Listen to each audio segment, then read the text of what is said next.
만약에 경험을 하지 않는다라면은 경영 책임자 또는 CEO는 형사처벌의 대상이 될 수 있습니다. CSO를 선임을 하면은 대표이사는 처벌을 피할 수 있을까요?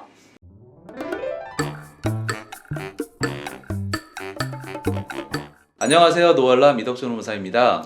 안녕하세요. 최승희 노무사입니다. 네, 중대재해처벌법이 이제 시행이 얼마 남지 않았어요. 맞아요. 내년, 그러니까 2022년 1월 27일 시행이니까 불과 3개월 정도 남은 것 같아요. 지금 법인으로 이 중대재해처벌법을 대응하기 위해서 어떻게 해야 되느냐 이런 문의가 굉장히 많이 들어오고 있죠, 대표님. 맞아요. 많이 들어오고 있고요. 위험률이 높은 건설업, 제조업뿐만 아니라 유통이나 게임 회사 이런 회사들도 현재 많이 의뢰를 하고 있어서 현재 컨설팅을 진행하고 있습니다. 네. 실제로 진행하는 컨설팅 외에도 지금 피부로 느껴지는 게 제안 요청이 굉장히 많이 들어오고 있어요. 그래서 이 중대재해처벌법이 정말 많은 회사에서 큰 이슈구나 피부로 느껴지고 있는 상황입니다. 이렇게 다양한 업종의 이야기를 듣다 보니까 우리 회사에서 안전보건 담당 임원이 CSO를 선임해야 되느냐, 아니면 다른 회사는 어떻게 하고 있느냐, 특히 어떤 회사가 이런 게 필요하느냐, 이런 질문들이 굉장히 많이 들어오고 있습니다. 일단 CSO를 선임을 해야 되느냐라는 질문 안에는 CSO를 선임을 하면은 대표이사는 처벌을 면할 수 있느냐라는 질문이 내포가 되어 있다고 보시면 돼요. 그래서 말인데요, 대표님, CSO를 선임을 하면은 대표이사는 처벌을 피할 수 있을까요? 많은 회사가 이 부분에 되게 궁금해하고요.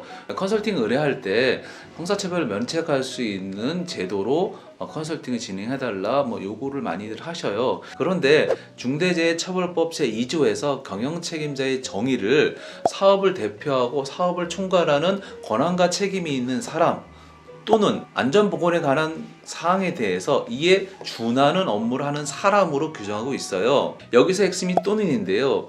이것이 양자택일의 문제이냐 아니면은 CSO를 선임했다 하더라도 경영책임자가 형사처벌을 받을 수 있느냐 하는 문제인데요. 이것은 아직 답이 나와 있지 않고 논란이 뜨거운 것이 사실입니다. 그 또는의 해석에 대해서 노조법상의 해석을 빗대어서 해석하시는 분들이 계세요. 노조법에서는 이제 사용자로 하여금 부당노동 행위를 금지하고 있는데 여기 사용자 개념에 또는이라는 내용이 들어가거든요. 여기서는 이제 행위자를 처벌을 할 때 이 행위에 얼마나 관여했느냐에 따라서 이제 처벌을 하게 되는데 경영 책임자도 마찬가지로 CSO가 전담해서 안전 관련된 업무를 진행을 하고 있다라고 하면은 대표이사는 이 관여의 정도가 낮기 때문에 처벌에서 제외될 수 있다 라고 해석을 하는 경우가 있고요. 그에 반해서 아니다, 이건 양자택일의 문제가 아니고 CSO를 선임했다 하더라도 대표이사도 이제 처벌을 받게 된다라는 입장도 있어요.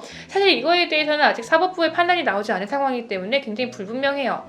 그런데 우리는 준비를 해야 되죠. 이렇게 불확실한 상황에서 지금 어떻게 준비를 해야 될까요? 법이 시행이 안 됐으니까 아직 판례도 없고 또 고용노동부에서 이 또는의 해석을 명확하게 제시해준 가이드도 없다 보니까 사실 되게 혼란스럽긴 한데요. 그런데 이 중대재해처벌법이 대표자가 고의성이 있지 않다라면은 형사 면책을 받을 수가 있거든요.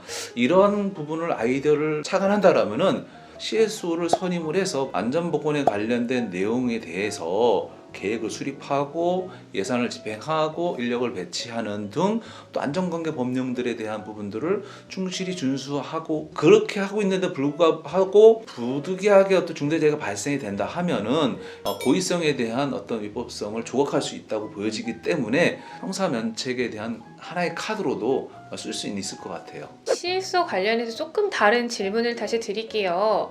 CSO를 선임하는 게 하나의 카드가 될 수 있다라고 하면은 모든 회사가 CSO를 선임을 하는 게 좀 필요할까요? 꼭 그렇지는 않습니다. 많은 회사가 형식적으로라도 CSO를 선임하고 중대재해가 생기면은 CSO를 통해서 형사 책임을 지게끔 하는 게 어떻겠느냐 이렇게 많이 문의를 하시는데 근데 실질적으로 중대재해가 발생이 되면은 경찰이든 노동부에서 조사가 되거든요. 조사를 하다 보면은 다 드러납니다.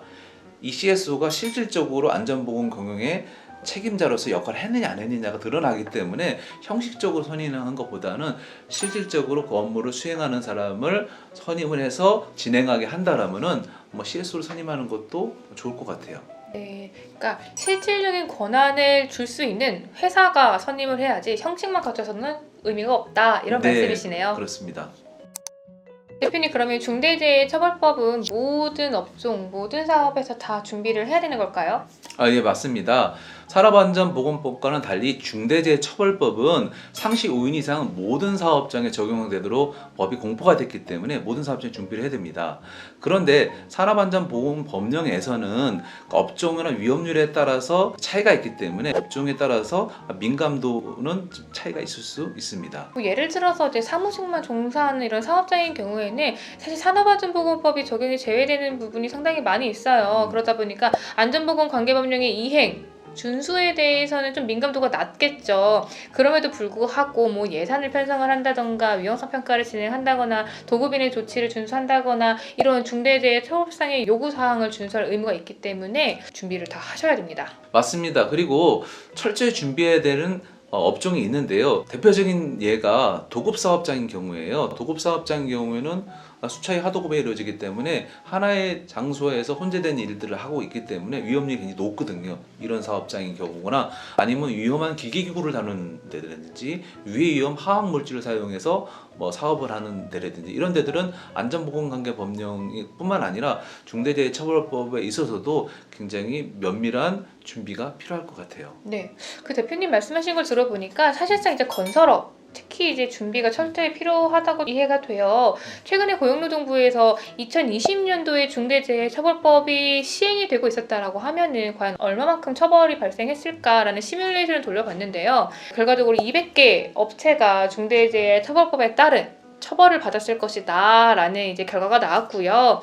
이 중에서 중대재해가 2번 발생해가지고 가중처벌을 받는다라는 곳은 18군데가 있었어요. 근데 이 중에서 16개가 건설업으로 나왔어요. 그만큼 건설업은 중대재해가 발생할 위험이 높고 그로 인해서 처벌 리스크도 높다라고 좀 보시면 될 것 같습니다. 네, 건설업이 특히 1년에도 많은 공사를 수행하고 있기 때문에 한 건의 사망사고가 난다 하더라도 경영자의 형사처벌의 리스크가 상당한 것이 맞거든요. 근데 50억 이상 공사인 경우에 내년부터 적용이 되는데 아직 법이 시행되기 전에 지침이 나오진 않았지만 이 50억이라는 것이 각각 공사 금액의 합이 50억이 된다라면 법이 바로 적용되거든요. 따라서 이 건설업 같은 경우는 특별히 중대재해처벌법과 관련된 준비를 면밀히 하셔야 할 것 같습니다. 대표님 그러면은 중대재해처벌법 시행을 앞두고 회사는 구체적으로 어떤 걸 준비를 해야 될까요? 현재 우리 회사의 법률적 리스크를 점검하는 것이 필요합니다. 우리 회사에 적용되는 안전보건관계 법령이 무엇인지, 또 각각의 법에서 우리 회사에 요구하고 있는 사항이 무엇인지, 또 우리 회사는 이 요구하고 있는 법령의 부분을 얼마나 잘 준수하고 있는지에 대한 점검이 필요할 것 같아요. 부족한 게 뭔지를 알아야 채워넣을 수 있으니까 조직 진단 그게 먼저 필요하다는 말씀이시네요. 그리고 중대재해처벌법 제4조에서는 안전보건관리 체계 구축에 대한 부분이 필요하다고 하고 있는데요. 이는 안전보건관리 체계 구축을 한다든지 경영방침을 수립한다든지 또는 안전보건에 관한 예산을 편성하고 집행한다든지 위험성 평가를 한다든지 아니면 도급인에 관련된 내용을 점검한다든지 이런 부분들이 필요할 것 같습니다. 우리 회사에 적용되는 안전보건관계 법령이 뭔지를 알았다라고 하면은 각 법에서 요구하는 내용도 준수를 해야겠죠. 네. 대표적으로 산업안전보건법이 적용이 된다라고 하면은 그 법에서 요구하는 안전조치와 보건조치를 준수를 해야 됩니다. 그러면 대표님 이렇게 법에서 요구하는 내용을 이행만 하면 되는 걸까요? 이행이 중요하긴 하지만 중대재해처벌법이 이행 점검에 이제 포커스가 맞춰 있거든요. 기존의 산업안전관계 법령이 경영책임자에 대해서 안전보건에 관련된 내용을 이행하라는 의무를 부여했음에도 불구하고 이행하지 않아서 이 중대재해처벌법이 제정된 거니까 만약에 이 점검을 하지 않는다라면은 경영책임자 또는 CEO는 형사처벌의 대상이 될 수 있습니다. 네. 사실 이런 회사의 안전과 보건에 관련된 활동은 안전관리자 채용하고 보건관리자 채용해서 업무 이제 실행을 해라라는 이 정도 수준의 지시만으로는 확보가 될 수는 없어요. 이게 이제 전사적인 차원에서의 이제 활동과 이제 협조가 필요한데요. 모든 회사의 구성원들이 개별적으로 안전 보건 활동을 이행을 하고 각각의 활동이 이제 안전에 관한 최고 경영 책임자로 이렇게 쭉 올라가게 되겠죠. 그러면 이 CEO, 이 안전에 관한 의사결정을 하는 사람이 직접적으로 이행 점검을 하는 과정이 필요합니다. 다시 말하자면 중대재해처벌법을 대응하기 위해서는 전사적인 컴플라이언스 시스템이 구축이 되어야만 완성이 된다라고 이해를 하시면 될 것 같습니다. 경영에는 많은 의사결정을 해야 될 분야들이 있습니다. 다양한 부분들이 유기적으로 구성이 돼 있기 때문에 안전보건에 관한 내용에 대해서만 일부 수정한다고 해가지고 이 조직이 원활하게 효율적으로 운영되지는 않거든요. 따라서 지속적인 안전보건 경영을 하기 위해서는 경영자의 마인드셋 변화된다든지 아니면은 의사결정 구조를 단순화시킨다든지 하는 종합적인 노력이 있어야 되는데 이런 부분들은 단기간 내에 이루어지기는 어려울 것 같습니다. 사실 대부분의 회사에서 변화의 필요성을 다들 인지를 하고 계세요. 그런데 워낙 요구하고 이제 바뀌어야 되는 부분이 많다 보니까 다른 회사는 어떻게 하고 있는데 이런 질문을 참 많이들 주세요. 그런데 이제 저희가 컨설팅을 이제 수행을 하다 보니까 이미 많은 회사에서 준비를 시작을 하고 계시고 이행 준비를 하고 계시는 분들도 많이 계시니까 오늘 이 영상을 보시는 분들은 늦지 않았고 이제는 지금 시작을 하셔야 된다라고 인지를 해주시면 좋을 것 같습니다. 그리고 준비하실 때 외부 전문기관에 위탁을 하셔가지고 조금 더 전문성과 안정성, 지속성을 확보하시는 것도 좋을 것 같습니다. 더 궁금하신 점이 있으시면 유튜브에 댓글을 달아주시고요. 저희 법인으로 연락을 주시면 친절히 응대해 드리도록 하겠습니다. 감사합니다. 감사합니다.